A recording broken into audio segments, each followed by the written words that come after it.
श्री राधे राधे। भक्त मनुष्य अपनी बुद्धि से समझ पाता है। बुद्धि संपूर्ण तो होती नहीं, अल्प होती है। और परमात्मा का ज्ञान तो संपूर्ण होता है। उनका भक्त वत्सलता का स्वभाव अनंत होता है। कौन समझ सके उसको। सनातन गोस्वामी को यही कष्ट होता था कि मेरा कुष्ठी शरीर और महाप्रभु मुझे गले से लगाते हैं, आलिंगन करते हैं, सब पीप मवाद इनके शरीर में लग जाती, कितना इनको दुर्गंध आती होगी। यही समझते थे, इसलिए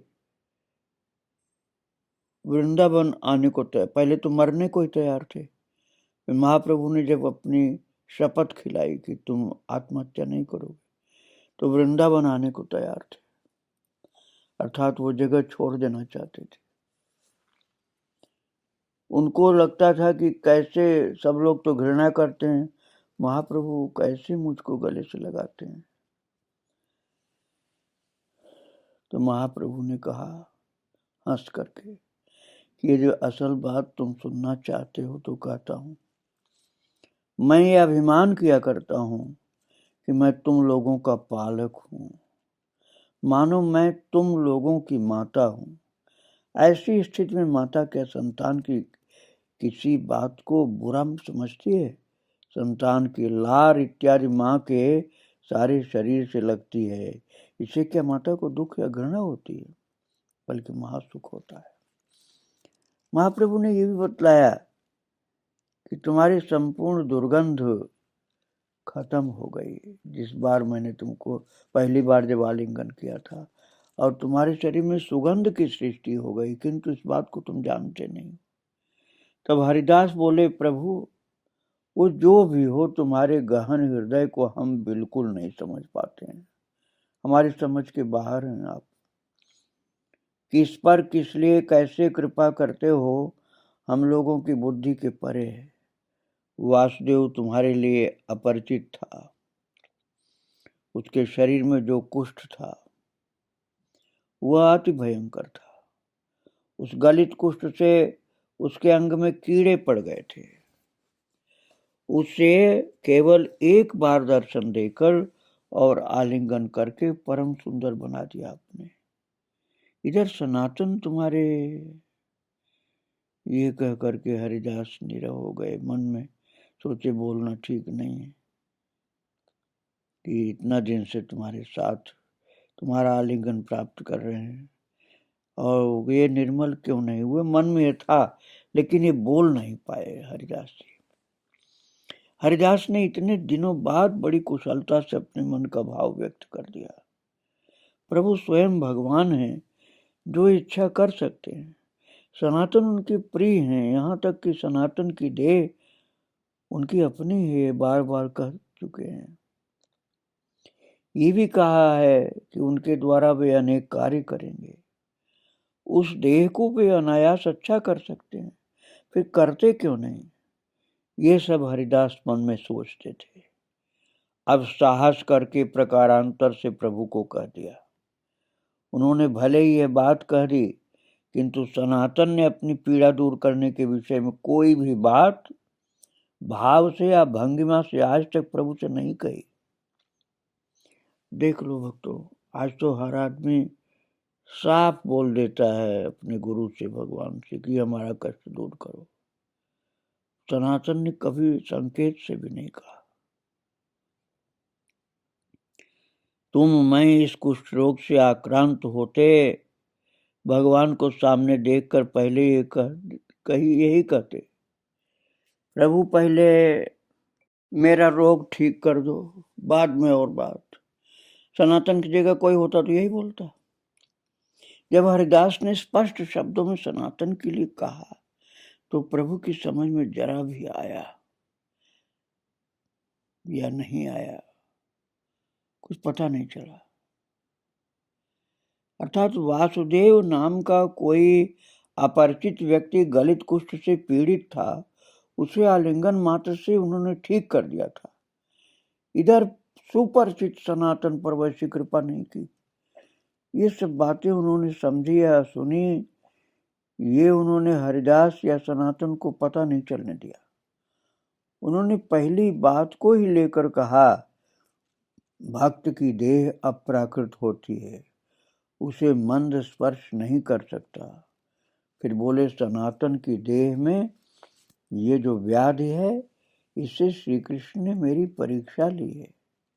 कारण यदि मैं इस व्याधि को देखकर घृणा करता तो श्री कृष्ण के निकट अपराधी होता।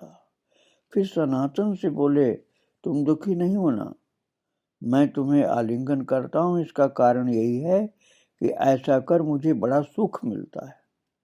तुम समझते हो मुझे कष्ट मिलता है? नहीं, मुझे बड़ा सुख मिलता है तुमको आलिंगन करने पर। इस साल तुम मेरे पास रहो, साल के अंत में तुम्हें वृंदावन भेजूंगा। ऐसा महाप्रभु ने कहा। भक्तों, अब आप लोग विचार कीजिए, प्रभु ने कई महीने सनातन को इतना दुख क्यों दिया? वे तो उन्हें दर्शन मात्र से नहीं रोक कर सकते थे। सनातन के मन में जो थोड़ा दुख था, वो अब आप समझिए, उन्हें व्याधि हो गई है, ठीक है, वे महापापी अपने को मानते हैं, अवश्य उपयुक्त दंड मिल गया, किंतु प्रभु उन्हें मरने नहीं देंगे और व्याधि भी दूर नहीं कर सकेंगे। कर सकते हैं लेकिन करेंगे नहीं। इसके अलावा प्रभु सबके सामने उनका महासम्मान करेंगे, यहाँ तक कि उनके शरीर के पीप मवाद को लक्ष्य न कर आलिंगन भी करेंगे। इस बात को लेकर भक्तगण प्रभु से तो कुछ नहीं कहते, पर निरपराध सनातन की निंदा करते हैं कि सनातन ऐसा क्यों कराता है। भक्त ऐसे बोलते थे। इसीलिए सनातन ने संकल्प किया कि वे यहाँ नहीं रहेंगे, शीघ्र वृंदावन को चले जाएंगे। यदि उनके मन में ये दुख न जगता तो वे इस तरह प्रभु को छोड़कर वृंदावन जाना नहीं चाहते। पर उन्होंने मुंह से कभी न कहा कि प्रभु मेरी व्याधि ठीक कर दो। प्रभु ने सनातन के माध्यम से जीवों को बहुत सी उपदेश शिक्षाएं दी। पहले दिखाया कि कुकर्म करने पर फल भोगना पड़ता है, फिर दिखाया कि भक्त कभी नीच नहीं हो सकता है, उसके अंग में कुष्ठ भी हो तब भी वो पूजा का पात्र है। जिस तरह प्रभु सनातन को आलिंगन करते थे, उस तरह क्या हम लोग किसी व्याधिग्रस्त भक्त को कर सकते हैं आलिंगन? दूर से ही देखते हैं घृणा के भाव से। तीसरी बात, उन्होंने दिखाया कि भले ही सनातन को अत्यंत सम्मान करते थे, पर इससे सनातन के दैन्य में कोई कमी नहीं आई। वो क्रमशः दैन्य बढ़ता गया। चौथी बात दिखाया कि जो भक्त हैं वे जानते हैं कि भगवान जीवों के मंगलमय पिता हैं, उनसे कोई वस्तु मांगते नहीं, उन पर निर्भर करके रहा जाता है। यही कारण था कि सनातन ने स्वयं भगवान को सामने पाकर एक दिन भी प्रभु से अपने रोग की बात भी नहीं की कि ये ठीक होना चाहिए। ये सब दिखाने के लिए प्रभु ने सनातन को देखते ही निरोग नहीं किया। सनातन को अब कोई कष्ट नहीं, अब प्रभु का संग छोड़कर वृंदावन जाने की इच्छा नहीं, किंतु प्रभु के गणों को अपना सुख देखने की अनुमति नहीं। वृंदावन जाओ, जाकर जीवों का उद्धार करो, अपने आराम के लिए यहाँ नहीं रहोगे, यही प्रभु की आज्ञा है। सनातन और कुछ दिन रहकर वृंदावन चल दिए। किस रास्ते से? जिससे प्रभु गए थे। उस पथ पर भी प्रभु ने जहाँ जो लीला की थी उसका विवरण प्रभु के संगी बलभद्र से पूछ करके लिख लिया। विदाई का समय आया, प्रभु और सनातन रोने लगे। दुई जनेर विच्छेद दशा न जाए वर्णना, ऐसा वर्णन मिलता भक्तों।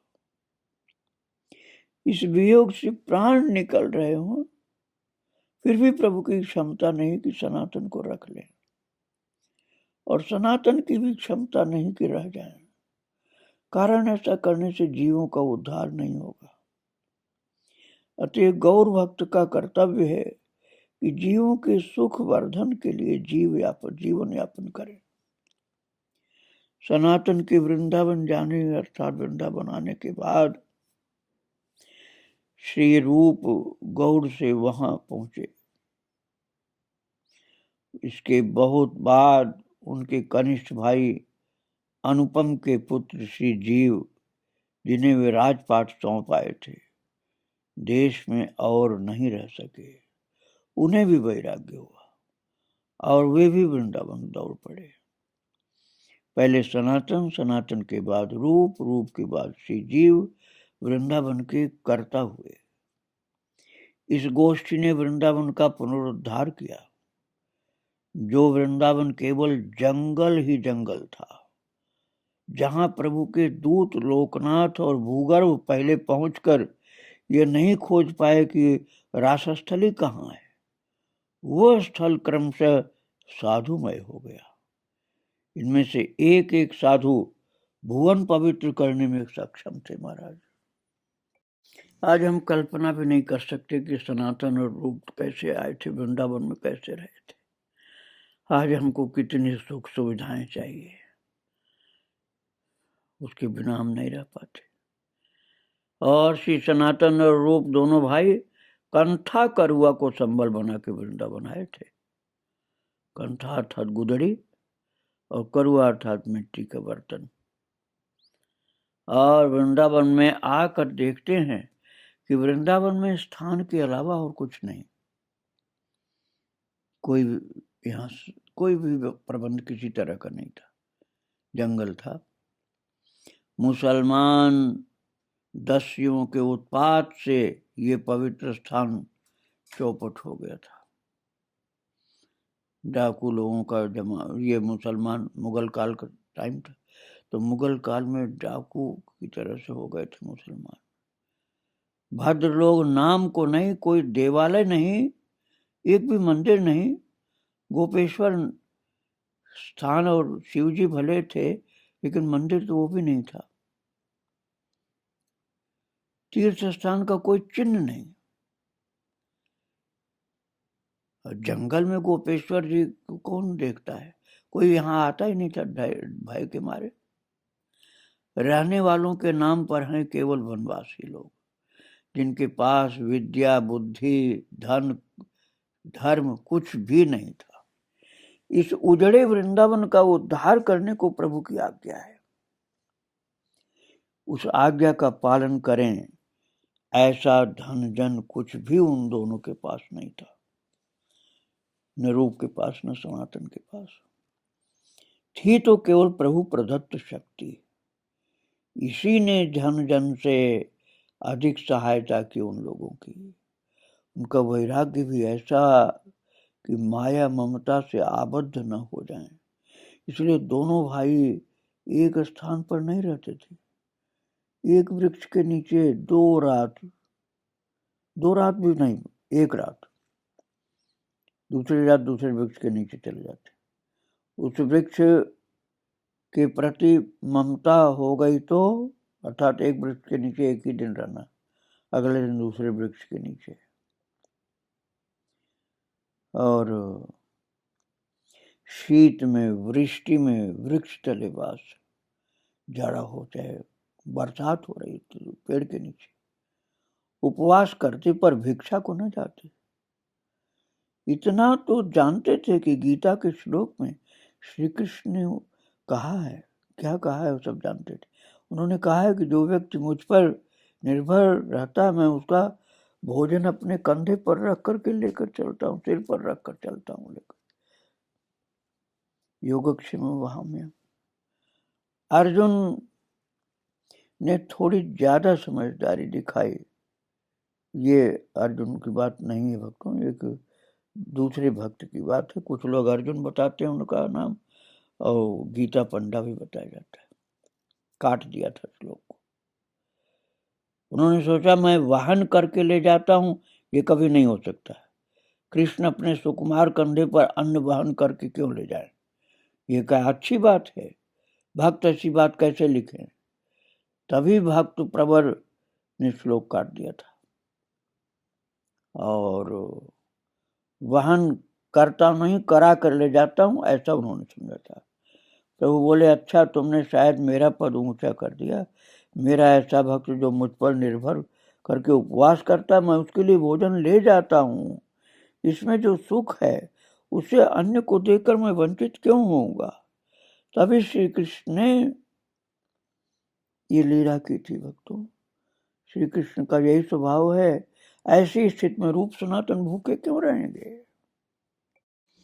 रूप सनातन दोनों भाई फटे कंधे, कंधे जो थे, कंथा बोलते हैं, कहीं गुदड़ी, कहीं कथड़ी बोलते हैं। तो दोनों भाइयों के फटे फटे कंधे, गुदड़ियां कंधों पर रखे वृंदावन के जंगल में आए। क्रमशः एक एक दो दो करके लोग आना शुरू हुए जंगल में। कभी भूले भटके कोई आया। उदित सूर्य की तरह उन दोनों का तेज भी फैलने लगा।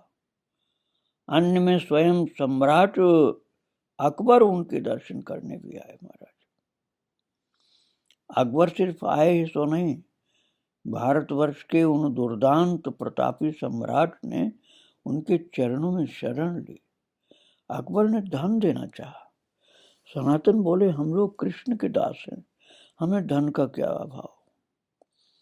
और तभी अकबर ने देखा कि सारा वृंदावन रत्न माणिक्य से जड़ा है। और तब गदगद होकर बोले, अपराध हो गया, क्षमा कीजिए, मैं सामान्य राजा हूं। जो राजाओं के राजा हैं वे तुम लोगों के अधीन हैं, मैं क्या दे पाऊंगा। मैंने देने की धृष्टता की, लेकिन अब आपकी कृपा से समझ में आया कि हम देने लायक नहीं हैं। आपके पास तो प्रभु की शक्ति भक्ति है। जब वे दोनों भिक्षुक बन करके रूप सनातन वृंदावन में पहुंचे थे, तो उस समय उस जंगल में स्थान में बाघ भालू भी विचरते थे महाराज उस समय वृंदावन में। आज कोई सोच भी नहीं सकता कि वृंदावन जो एक सुंदर समृद्ध शहर है इस समय, उस समय यहाँ ऐसा जंगल था कि बाघ भालू विचरते थे।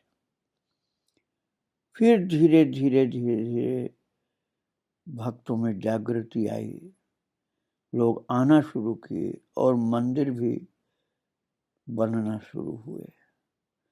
गोविंद देव का मंदिर बना, मदन मोहन का मंदिर तैयार हुआ। गोविंद मंदिर जैसा सुंदर देवस्थान उस समय जगत में कहीं नहीं था। उसके निर्माण में उस समय करोड़ों रुपयों से कम खर्च नहीं हुए थे। लाल पत्थर की बड़ी बड़ी शिलाएं कहां से लाई गई यही नहीं पता। गोस्वामियों ने वृक्ष तल वासी होकर इतने रुपए संग्रह किए कि इतना विशाल मंदिर बना। आप लोग कह सकते हैं कि उन भिक्षुकों ने इतने रुपए कहां पाए। इसे समझ में आता है कि श्री गौरांग प्रभु हमारी तरह से एक मनुष्य नहीं, स्वयं भगवान है।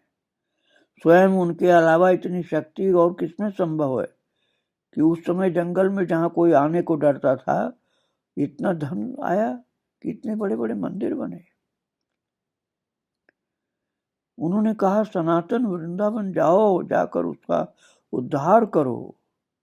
तब सनातन के शरीर पर एक कंबल देख करके प्रभु ने संकेत से कहा, पहले इस 3 मुद्राओं के कंबल का त्याग करो। देखो, एक कंबल ही था और कुछ नहीं था। सनातन जी के पास केवल एक कंबल था, और वो 3 मुद्रा का कंबल, मतलब अच्छा भोटिया कंबल कहा जाता था उसको। महाप्रभु ने कहा, इसका त्याग करो, इस कंबल का, फिर मेरी आज्ञा का पालन करने वृंदावन जाना। महाराज वो कंबल भी महाप्रभु ने कह दिया छोड़ दो। तो सनातन को निसंबल हो करके आना पड़ा, यहाँ कुछ भी नहीं। रूप सनातन के पास जो अतुल ऐश्वर्य था, उससे वृंदावन में अनेक मंदिर तैयार हो सकते थे, किंतु महाप्रभु ने संपन्नता के साथ उनको नहीं भेजा। प्रभु ने उस अतुल ऐश्वर्य की एक कौड़ी भी साथ नहीं ले आने दिया। हाँ, दोनों लोगों के पास धन था, एक कौड़ी भी नहीं लाने दिया। उन्हें कंगालों से भी कंगाल बनाकर अंत में बोले, जाओ अब जाकर वृंदावन का उद्धार करो। उन लोगों ने उसी अवस्था में वृंदावन में पहुंचकर महाराज बहुत सारे मंदिर तैयार किए और करवाए। उनमें ऐसे मंदिर थे जिन्हें बनाने में बहुत धन लगा था। कितनों के खंडहर अब पड़े हुए हैं। और गोविंद देव मंदिर और मदन मोहन मंदिर तो अब भी ऐसे दिखलाई पड़ते हैं कि पता चलता है, अनुमान लगता है कि कैसे विशाल समृद्ध मंदिर रहे होंगे। ये दोनों भाई अतुल ऐश्वर्य त्याग कर, रत्न शैया त्याग कर वृक्ष के तले क्यों सोए, और क्यों इनकी बातें लोग इस तरह से मानने लगे। उनके चरणों में यथा सर्वस्व रखने को प्रस्तुत हो गए लोग। क्यों एक सम्राट जो अनायास इनका वध कर सकते थे उनके अधीन हो गए। और कैसे इन दोनों जनों ने बिना संबल जंगल में महानगरी की सृष्टि की। किस तरह इन दोनों ने हजार हजार पंडित साधु सन्यासियों को विश्वास करा दिया कि श्री गौरांग प्रभु, जिन्हें इन सब ने कभी देखा नहीं, अर्थात यहाँ के लोगों ने, महाप्रभु तो बहुत थोड़े दिन के लिए आए थे ना यहाँ, इसलिए ज्यादा लोग नहीं देख पाए थे। और उनके विषय में ये सबको विश्वास भर दिया। विश्वास से रूप सनातन ने कि वो स्वयं भगवान है। और हमारे प्रभु सत्य वस्तु हैं, उनमें जरा भी ठगी नहीं। वे पूरी तरह खरे हैं, परमात्मा है, कृपालु हैं। यही कारण है कि उनकी केवल इच्छा मात्र से रूप सनातन आदि भक्तों ने वो शक्ति प्राप्त कर ली थी जो मनुष्य में संभव नहीं। प्रभु में कोई जादूगरी चालाकी होती तो वे सनातन को कंबल फेंक देने का संकेत नहीं करते। कोई ठगी होती तो वे रूप सनातन को अतुल ऐश्वर्य से वंचित कर वृंदावन नहीं भेजते। ऐसा तो था नहीं, भगवान में है वो तो साक्षात, उनके अंदर कहाँ तुच्छता हो सकती है। तो रूप सनातन के ऐश्वर्य से वृंदावन में मंदिर स्थापित होते वो प्रभु को स्वीकार नहीं था। श्री गौरांग दास की क्या शक्ति है इसे अनुभव कीजिए। गौरांग महाप्रभु के जो दास हैं उनके अंदर क्या शक्ति है। इन दोनों कंगालों से महान गरीब जिनको बना दिया था, अर्थात धन के साथ नहीं आने दिया था, गौरांग महाप्रभु ने वृंदावन के जंगल में एक धाम, एक तीर्थ प्रकट कर दिया। और प्रसिद्ध मंदिर तो दो आज दिखलाई पड़ते हैं, किंतु और भी मंदिर बनवाए थे। अब थोड़ी रामानंद राय की महिमा भी याद करिए आप। प्रभु के संबंधी श्रीहट्टवासी श्री प्रद्युम्न, जिनको प्रद्युम्न मिश्र कहा जाता था, वो प्रभु के दर्शन करने नीलाचल पधारे और उनकी इच्छा है कि प्रभु उनसे बात करें, क्योंकि वे कुटुंबी हैं, प्रभु के ऊपर उनका अधिकार है। किंतु प्रभु कृष्ण कथा को छोड़ और कोई बात नहीं करते। उन्होंने प्रभु के पास जाकर कहा, प्रभु मुझे कृष्ण कथा सुनाइए। प्रभु बोले, मैं कृष्ण कथा नहीं कह सकता, वो रामानंद जानते हैं, मैं उन्हीं से सुना करता हूँ। बड़े भाग्य की बात है कि तुम्हारी कृष्ण कथा सुनने की इच्छा हुई, उनके पास जाओ। ये कह करके प्रभु ने उस सरल ब्राह्मण को विदा करके उससे छुटकारा पाया। तो प्रद्युम्न क्या करें, वे रामानंद राय के पास गए। वहां भृत्य ने कहा कि वे व्यस्त हैं, थोड़ी देर बाद सभा में आएंगे। भृत्य अर्थात सेवक ने यत्नपूर्वक उन्हें बिठाया और मिश्र महाशय ने कुछ देर बाद पूछा, रामानंद राय अब क्या कर रहे हैं? भृत्य ने कहा, वे देवदासी को अभिनय सिखा रहे हैं। देखो भक्तों, परीक्षा की घड़ी थी, श्रद्धा की परीक्षा हो रही, देवदासी को अभिनय सिखा रहे हैं। ये सुन करके महाराज श्रद्धा बिगड़ने की पूरी संभावना होती है। जो शब्द बोला जा रहा है, प्रद्युम्न को कुछ समझे नहीं, भृत्य ने सारी बात समझा दी। भृत्य ने बताया कि राय का अपना लिखा एक गीत नाटक है, जिसे गीत की नाट्य कहा जाता है। उसका नाम है जगन्नाथ वल्लभ। श्री जगन्नाथ के आगे इस नाटक का अभिनय होता है। इसीलिए मंदिर में जो देवदासियां हैं, उनमें से सुंदर युवतियों को छांट कर उन्हें राम राय अपने निभृत निकुंज में अभिनय करना सिखाते हैं। आप इसकी पवित्रता को समझ नहीं पाओगे। बहुत ऊंची पवित्रता थी रामानंद राय में, और वे भगवान की लीला का अभिनय करवा रहे हैं देवदासियों से। उस दिन वे 2 देवदासियों को अभिनय की शिक्षा दे रहे थे, और राय निवृत्त स्थान में ये सब कांड देख रहे थे। ये करवा भी रहे थे रामानंद राय, तो सब सिखा और पढ़ा रहे थे। ये सुनकर के मिश्र ठाकुर अवाक। इससे उनके मन में राय के प्रति अवश्य ही थोड़ी अश्रद्धा हो गई। थोड़ी देर बाद राम राय आए और आने में विलंब हुआ, इसके लिए मिश्र से क्षमा मांगी। किंतु राम राय का जो कार्य था वो तो सुन करके उनसे कृष्ण कथा सुनने की मिश्र की और रुचि नहीं हुई। वे 2-4 फालतू बातें कह करके भाग आए। महाराज, कोई हंसी खेल नहीं श्रद्धा को ठीक कर पाना। ये तो महाप्रभु की कृपा हो तभी किसी के अंदर श्रद्धा रह पाती है।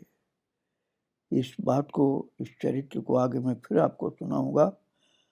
आज इन महान महान हरिभक्तों को और महाप्रभु को प्रणाम करके यहीं विराम दे रहा हूँ। श्री राधे राधे। जय जय श्री राधे श्याम। जय जय श्री सीताराम। गौरांग महाप्रभु की जय। श्री राधे राधे।